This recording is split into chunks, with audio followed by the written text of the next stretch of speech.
As of 12:01 a.m. on October 1st, the United States government is officially in a shutdown, a cessation of work. The hands on the executive branch's work clock stopped when Republicans and Democrats in Congress failed to reach an agreement on continuing government funding.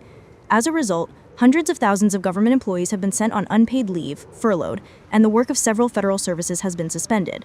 The cause of the crisis is political. Democrats insist that any funding bill must include an extension of healthcare subsidies, while Republicans demand that these two issues be considered separately. After a meeting at the White House, both sides blamed each other for the impasse. This is day 2 of Donald Trump's shutdown, but it's day 256 of the chaos that the Trump presidency has unleashed on the American people. Republicans have shut the government down because they don't want to provide health care to working class Americans. House Democrats continue to be here, on duty. House Republicans are on vacation. For Democrats, the issue of healthcare benefits is not just a budgetary item, but a vital concern for millions of citizens. Hakeem Jeffries warns that the Republicans' uncompromising position will put ordinary Americans under financial strain.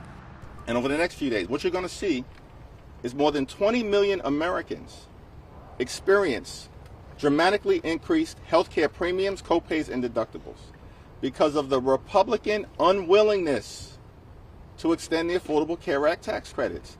5, 4-stage engine start. 3, The government shutdown has also paralyzed the work of the American Space Agency, NASA. Out of more than 18,000 NASA employees, 15,000 have been sent on unpaid leave. Only a minimal staff remains to handle vital operations, such as ensuring the safety of the International Space Station and monitoring weather satellites. President Trump seems prepared to use the shutdown as a pressure tactic. He has not only refused to rule out, but has also threatened layoffs of federal employees and the cancellation of projects important to Democrats. Well, there could be firings, and that's their fault, and it could also be other things. I mean, we could cut projects that they wanted, favorite projects, and they'd be permanently cut. So you could say, a lot of people are saying, Trump wanted this, that I wanted this closing, and I didn't want it. But a lot of people are saying it because I'm allowed to cut things that should have never been approved in the first place, and I will probably do that. But aside from the political rivalry, the shutdown has real tangible consequences. The president of the Federal Employees Union warns that this situation disrupts the work of government agencies and makes it difficult to recruit new professionals. Federal employees make 25% less than people in the private sector doing the exact same jobs, which puts the federal government at a real disadvantage. But increasingly, with this administration, I think people have seen that they are not showing respect to the federal workforce. They're insulting them, intimidating them, firing them, just messing with them in all kinds of ways. The halt in the publication of economic data has made investors cautious. However, amidst the uncertainty, demand for safe haven assets, particularly gold, has surged, with its price reaching a record level. Against the backdrop of this internal political struggle, where the parties accuse each other of endangering the country, President Trump talks about his future plans. Do I have big plans? Yeah, I have big plans. I want to survive. That's one of my big plans. You look at what's going on, it's crazy. The rhetoric that these crazy Democrats are using is very dangerous. They've made politics very dangerous.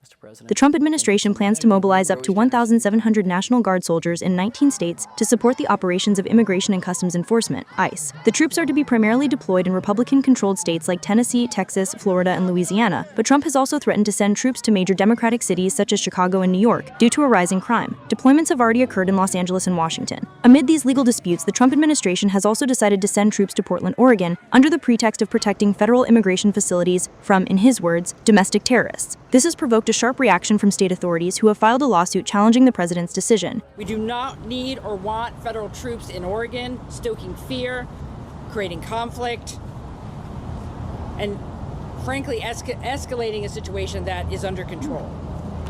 Any federal takeover with military troops in our state is a threat to communities across Oregon. It violates our right to govern ourselves. It interferes with local law enforcement's ability to fulfill their mission. And frankly, it drains taxpayer resources that could be better spent elsewhere. And again, I communicated that to the president directly.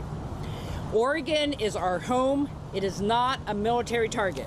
The deployment of the National Guard in American cities is more than just a law enforcement action. It has become a tool of political struggle where the boundaries of constitutional powers between the federal government and state authorities are being seriously tested. On one hand, the president insists he is acting in the interest of national security. On the other, governors and courts accuse him of overstepping his authority and escalating the situation for political purposes. Donald Trump also seeks laurels on the world stage, periodically hinting that he deserves the Nobel Peace Prize. Well, winning the Peace Prize for Donald Trump is absolutely out of the question.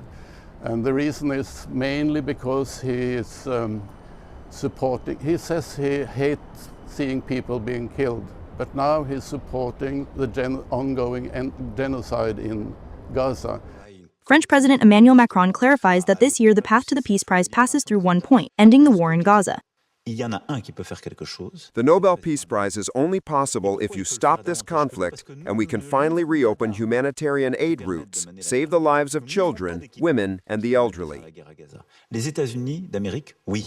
4 U.S. presidents have received this award: Theodore Roosevelt, Woodrow Wilson, Jimmy Carter, and Barack Obama, all for their contributions to international diplomacy. The world's attention will soon turn to Oslo, where the winner of the Nobel Peace Prize will be announced on October 10th. Nobel experts almost unanimously assert that Trump cannot win, as his policies dismantle the international order that the Nobel Committee seeks to protect. However, regardless of who receives the medal and the $1.2 million, this topic will likely remain a subject of political speculation for Trump. And today's reality is that the president who speaks of peace is embroiled in a crisis that, for the second time during his administration, has paralyzed the work of his own country's executive branch. Anahar Tunyan, ReOpen Media.